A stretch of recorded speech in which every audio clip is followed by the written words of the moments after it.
नमस्कार। आज के इस नए विश्लेषण में बिना किसी देरी के सीधे गोता लगाते हैं।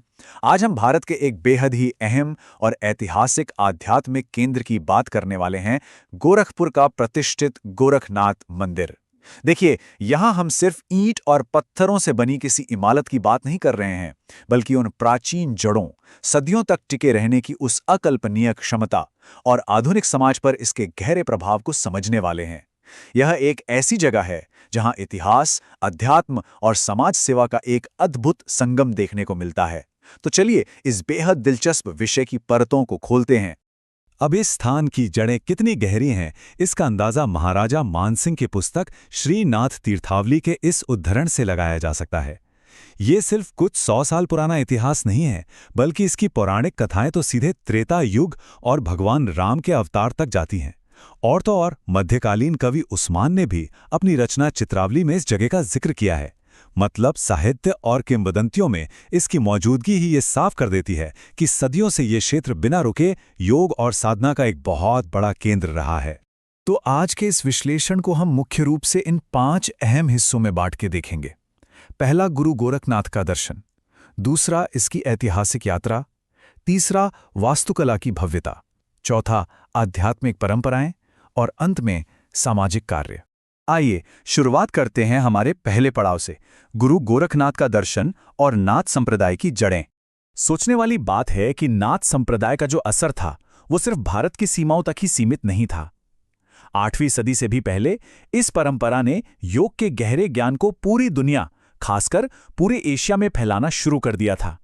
इसकी तुलना अक्सर उस दौर से की जाती है जब सम्राट अशोक और हर्ष के समय में बौद्ध दर्शन का दुनिया भर में प्रसार हुआ था। बिल्कुल वैसे ही राप्ती नदी के तट से निकली इस आध्यात्मिक योग ज्ञान की लहर ने करोड़ों लोगों के जीवन पर एक अमिट छाप छोड़ी। अब इसकी शुरुआत की जो कहानी है वो भी कम रोचक नहीं है। माना जाता है कि ये पवित्र स्थान वही जगह है जहां महायोगी गुरु गोरखनाथ जी ने तपस्या की थी। कथाओं के अनुसार वो त्रेता युग में ज्वाला देवी के स्थान से खिचड़ी की भिक्षा मांगते हुए यहां पधारे थे। आज भी पास में मौजूद मानसरोवर झील उस दिव्य समय की याद दिलाती है। ये भूगोल और आध्यात्मिकता का एक ऐसा कमाल का मेल है जो युगों युगों से चला आ रहा है। चलिए अब दूसरे हिस्से की तरफ बढ़ते हैं, जहां हम इसके सदियों से चले आ रहे उतार चढ़ाव भरे ऐतिहासिक सफर को देखेंगे। इतिहास के पन्नों को पलटें तो इस मंदिर का सफर काफी चुनौतियों भरा रहा है। 8वीं सदी में जहां योग का चरम प्रसार हो रहा था, वहीं बाद की सदियों में इसे कई बाहरी आक्रमणों का सामना करना पड़ा। 14वीं सदी में अलाउद्दीन खिलजी और फिर 17वीं 18वीं सदी में औरंगजेब जैसे शासकों के दौर में इस संरचना को भारी नुकसान पहुंचाया गया। लेकिन यहां ध्यान देने वाली बात यह है कि इतिहास सिर्फ विनाश की कहानी नहीं कहता, बल्कि ये अटूट श्रद्धा और पुनर्निर्माण की भी कहानी है। इन सब के बावजूद इसे बार बार खड़ा किया गया और 19वीं सदी में इसका व्यापक जीर्णोद्धार हुआ। यह दिखाता है कि आस्था की जड़ें किसी भी भौतिक ढांचे से कहीं ज्यादा मजबूत होती हैं। अब हम इतिहास से निकलकर वर्तमान में आते हैं और बात करते हैं वास्तुकला की भव्यता की। आज के समय में अगर हम इस 52 एकड़ के विशाल परिसर को देखें तो यह सच में मन मोह लेने वाला है। चारों तरफ हरे भरे मैदान और सुंदर बगीचे हैं। मुख्य गर्भगृह के अंदर गुरु गोरखनाथ जी की श्वेत संगमरमर से बनी एक बेहद शांत और ध्यानस्थ मूर्ति स्थापित है। यहीं पर उनकी पवित्र चरण पादुकाएं भी हैं। और दीवारों की बात करें तो संगमरमर पर उकेरी गई गोरखबानी की चौपाइयां और नवनाथों के चित्र एक अद्भुत आध्यात्मिक माहौल बनाते हैं। ये जो पूरा भव्य स्वरूप आज हम देखते हैं वो महंत दिग्विजयनाथ जी और महंत अवेद्यनाथ जी जैसे आधुनिक दूरदर्शी लोगों के प्रयासों का ही नतीजा है।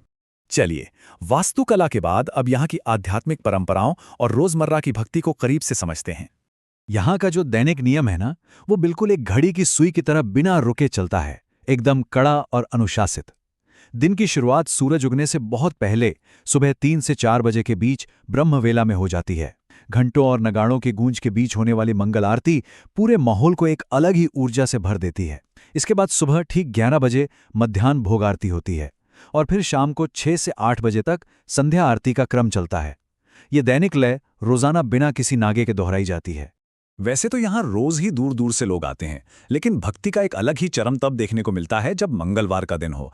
इस दिन यहाँ भक्तों की भारी भीड़ उमड़ती है। और अगर सबसे खास मौके की बात करें तो वो है मकर संक्रांति का पर्व। याद है हमने शुरुआत में ज्वाला देवी और खिचड़ी वाली कहानी सुनी थी? बस उसी प्राचीन परंपरा को आज भी निभाया जाता है। मकर संक्रांति पर खिचड़ी चढ़ाने का ये वार्षिक आयोजन इतना विशाल होता है कि इसमें लाखों की संख्या में श्रद्धालु जुटते हैं। अब आते हैं अपने आखिरी लेकिन सबसे अहम हिस्से पर, मंदिर की दीवारों से परे इसके सामाजिक कार्य। इस जगह के सामाजिक प्रभाव का सबसे बड़ा और प्रत्यक्ष उदाहरण है यहाँ का अखंड अन्न क्षेत्र। ये एक ऐसा भंडारा है जो कभी रुकता नहीं। हर रोज सैकड़ों लोगों को बिना किसी जाति, धर्म या भेदभाव के मुफ्त भोजन परोसा जाता है।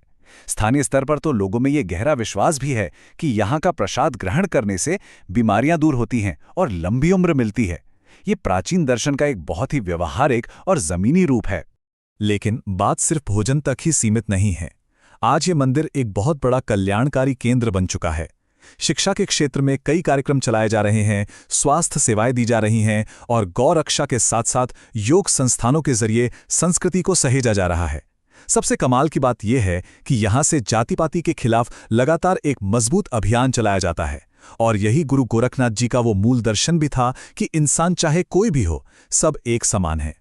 तो इस पूरे विश्लेषण के अंत में एक बहुत बड़ा सवाल जहन में आता है। जिस तरह से गोरखनाथ मंदिर ने त्रेता युग की पौराणिक जड़ों से लेकर आज के आधुनिक शिक्षा और समाज कल्याण के अभियानों तक का सफर तय किया है, आखिर प्राचीन आध्यात्मिक परंपराएं समय के साथ खुद को इतना प्रासंगिक कैसे बनाए रखती हैं? वे कैसे आज के समाज कल्याण और विकास के इतने मजबूत स्तंभों में ढल जाती हैं? क्या ये उनकी असीम सहनशक्ति है या फिर मानवता की सेवा का वो अटूट संकल्प जो उनके मूल में बसा है? इस पर एक बार विचार जरूर कीजिएगा। आज के इस विश्लेषण में जुड़ने के लिए बहुत बहुत धन्यवाद।